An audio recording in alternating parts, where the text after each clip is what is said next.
Hello and welcome to the very first ever UFC reaction podcast here on Crossplay. I'm one of your hosts, Nicky James, here with one of the homies, Zach. Hello, fight fans. Hello, fight fans. We're talking about UFC 214, hot off the presses. It just happened. Zach, what was your take of the pay-per-view as a whole, overall?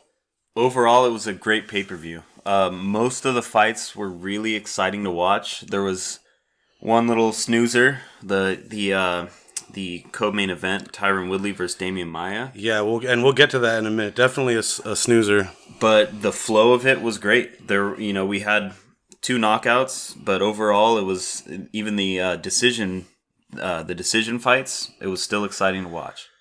Yeah, like the Robbie Lawler fight, for instance, was a really good and exciting fight. We'll start from the bottom of the main card. Volkan Ozdemir, is that how you pronounce it? Do you know? That I don't know, but that's how I'm pronouncing it. Defeated Jimmy Manuwa via TKO stoppage, right? It was TKO stoppage. It was a pretty clean knockout, though. Knockout in the first round. What had happened is he had him... I hope I'm thinking of the right fight. He had him in the clinch, yep. And Manuwa started getting really lazy in the clinch. He was getting really loose, and he responded with these hook, uppercut, and on the third hook, he caught him hard and sent him reeling back, and it was over at that point. That was pretty early in the first round.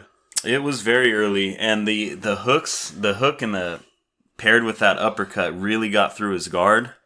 And I think Manuwa just wasn't expecting it. He looked like, as you mentioned, he looked so relaxed in the clinch, in a bad way. Normally, it's good to be relaxed, but he seemed more inattentive than relaxed. Like he was really just. And what surprised me is he kept letting them happen. Like after the first one, he didn't learn. After the second one, he didn't learn. He just kept letting it happen. I don't think he expected that level of ferocity out of Ozdemir.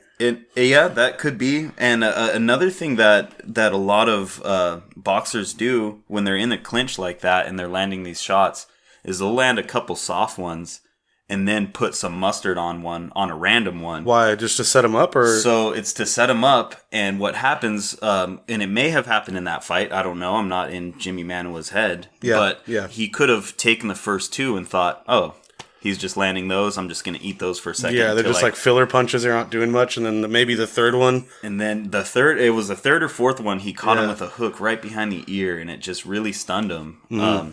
What really sealed the deal on that fight, though, was Ozdemir pushed him down as he was groggy. That's right. He just shoved him, and the back of his head hit the canvas, and that's what really knocks people out. That was when it was over, because when his head hit the canvas, you could see he went from a fighting stance to straightening out his limbs because he was out. And then he got up and tried to shoot on the ref. Yeah, he did.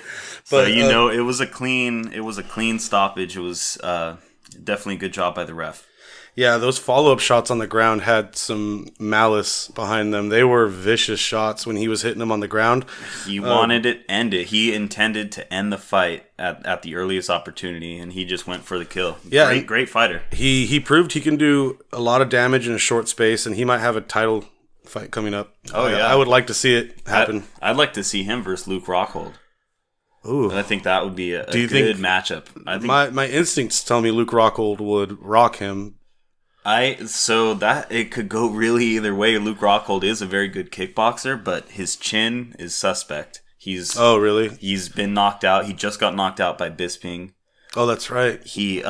But he's a great ground fighter. So Ozdemir, I'm not really sure what his background is. Mm-hmm. From the looks of it, he beat Jimmy Manuwa striking, so I'm assuming he's a striker. Yeah. Most of Luke Rockhold's finishes have come via submission, so maybe he'd have a chance on the ground with him. So let's get on to the next fight here, which was arguably one of the more exciting fights of the entire night. Ruthless Robbie Lawler versus Cowboy Donald Cerrone. What's your take? That was a very, very fun fight to watch. It ended up being controversial, the decision. And what it really came down to is UFC rules versus boxing rules. Boxing fans watching the fight would say Donald Cerrone whooped his ass. He landed more strikes. Mm-hmm. But in the UFC rules, part of their ruling is aggression and octagon control. Yeah. And Robbie Lawler was pushing Cerrone back for most of the fight, and he controlled the pace of the fight. Now, for those that may not know, explain what the difference is and what is octagon control and aggression. What are those two things? So you could be controlling your opponent without being the aggressor. You don't necessarily have to be the aggressor to control your opponent.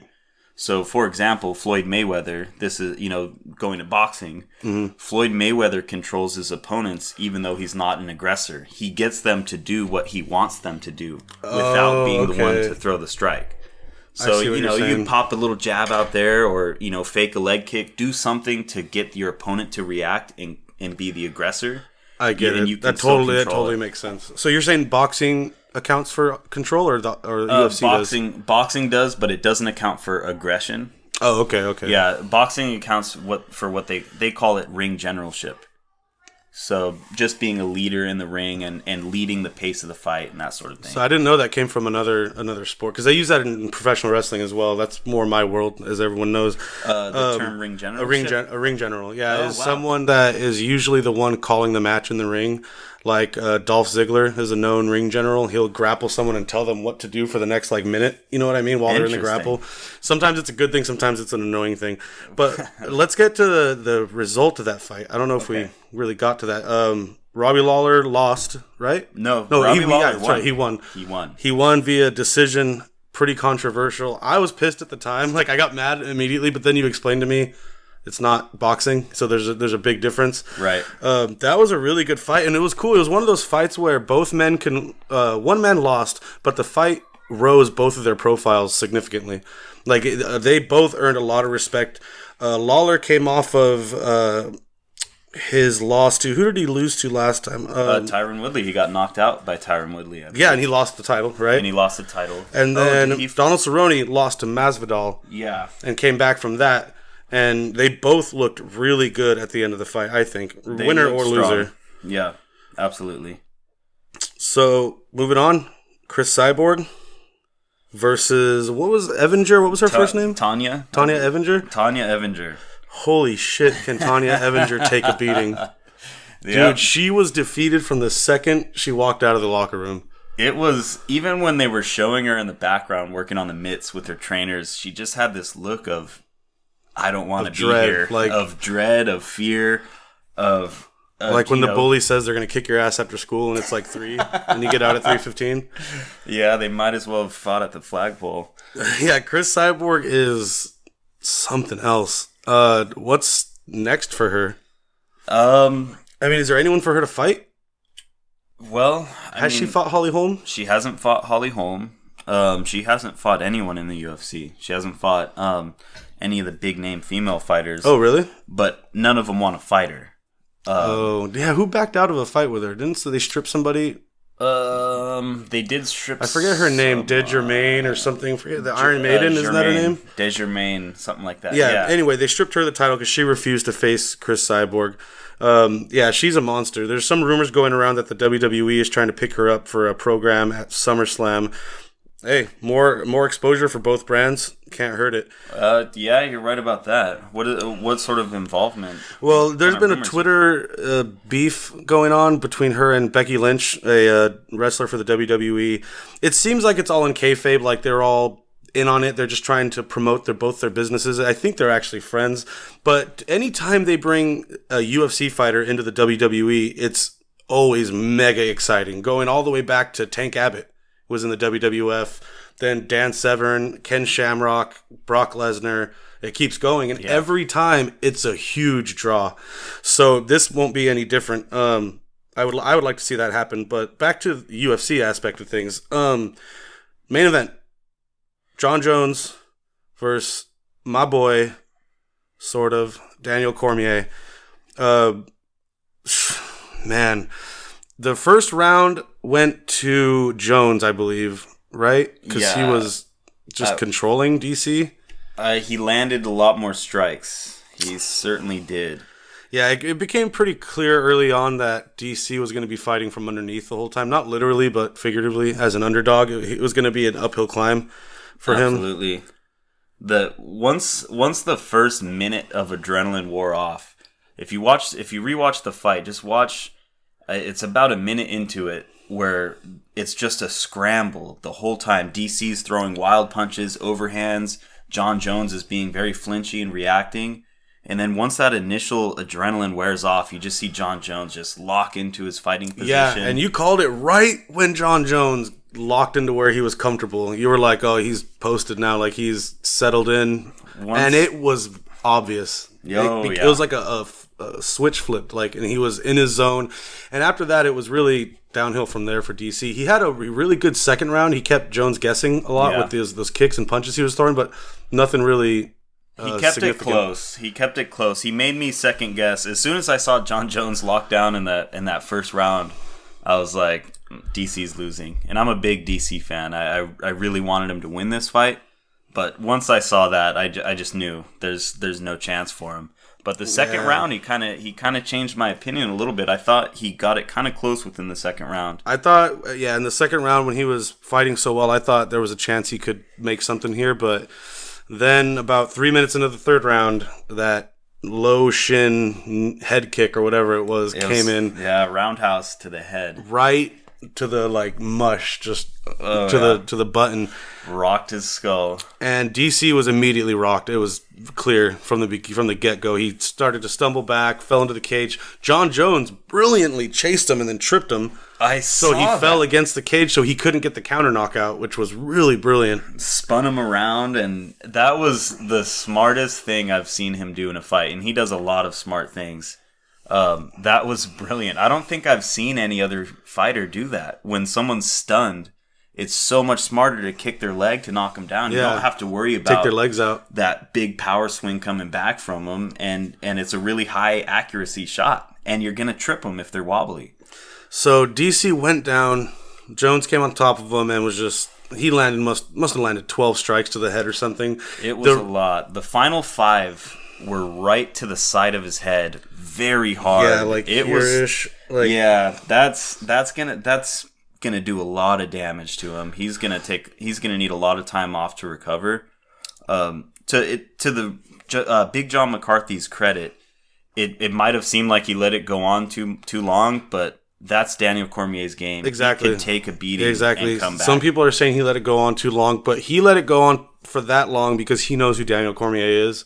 Yeah. I think that was a good decision. He gave him every opportunity, and once he saw it was over, he called it. Yeah. That was really hard for me personally to watch. Kind of crushed my spirits for the night. So the fight's over. DC looks upset about something. He's messing with the people in his corner, trying to get over to John Jones. What was that? What was all of that? I think a lot of it was just confusion. He got knocked out and he was just coming to, and he's being told, you lost the fight. I'm sure his head was killing him. Yeah. And I think it was just confusion. Part of it seemed like he wanted to go and stand next to Big John McCarthy when he raised John Jones' hand. Yeah. Because I know for me, just if I were to be in his shoes and I just lost a fight, I would at least want to be up there to be recognized and not to be sitting on the sidelines knocked out talking to doctors. So that's what it seemed like. But once he got up to Big John McCarthy, he just got this wave of emotion and just pushed him away pushed John McCarthy. Off. And it was a what the fuck moment. And you could see Dana White standing behind him yelling at what you can only assume was DC off screen. I don't know what that was. I got to give him credit. I think he was punch drunk and didn't still know what was going on, and probably was overcome with a wave of emotion that he couldn't process or control. Yeah. And because we saw what happened after that, he wept. He was crying. For minutes and minutes and minutes. Like, usually when people cry after a fight, they'll cry for a little bit, but then get their shit together and go do an interview, Yeah. That was a look of a defeated man when Joe Rogan was interviewing him. I think this whole lead up, the shit talking and everything, that's not Daniel Cormier. That's not his personality. He's not an asshole. He's not the shit talker Conor McGregor type. But he forced himself into that sort of promotion for the fight. Just to keep it kayfabe or to what, raise interest? Raise interest. And then John Jones, I think, is the one who really got into his head, because look at how Daniel Cormier took the loss. Clearly, this was an extremely personal fight for him. Yeah. Oh, yeah. So, I feel bad for him. My initial reaction, I'm glad we didn't do this last night. My initial reaction was, fuck Daniel Cormier. I can't believe he's acting like a child. Yeah. But now, like you said, I got to give him the benefit of the doubt, because he just got knocked out and he took damage. He took very, very hard strikes. If you look at, there was an angle when they were behind John Jones showing him throw the strikes, you could see him just twisting his whole body, how much power he was throwing into each one of those. Exactly. And I wouldn't be standing after that, let alone coherent enough to do an interview. Yeah. You know what I mean? Man, so overall, really good pay-per-view. I've definitely seen much worse. Seen much better too, though. And what do you make of John Jones calling out Brock Lesnar? I'm really, really excited. What a matchup. After the match, he was being interviewed. John Jones said, Brock Lesnar, if you want to know what it feels like to get your ass kicked by a guy that weighs 40 pounds less than you, meet me in the octagon. Did he actually say Brock Lesnar? Yeah, and you know what's funny is I think everyone in our living room missed that part. Because I missed it too until later. I watched the video again. He says, Brock Lesnar, if you want to find out what it's like to get your ass kicked by a man 40 pounds lighter than you, meet me in the octagon. And then Brock Lesnar immediately tweeted, be careful what you wish for, young man. Wow. So that's exciting as hell. That is super exciting. That is the matchup I would love to see. That could be one of the biggest money matchups in UFC history, I think. I think it will. I think it'll beat out the Conor McGregor stuff. The only person that maybe can draw, I mean, I don't know the numbers, like Brock Lesnar is Conor McGregor. Right. But Brock Lesnar is a constant, huge draw for the UFC. They would be stupid not to let him back. Well, it's clear that they both want this fight. Brock wants it. He wouldn't have gone on Twitter right after. Yeah. John Jones wouldn't have called him out immediately after winning.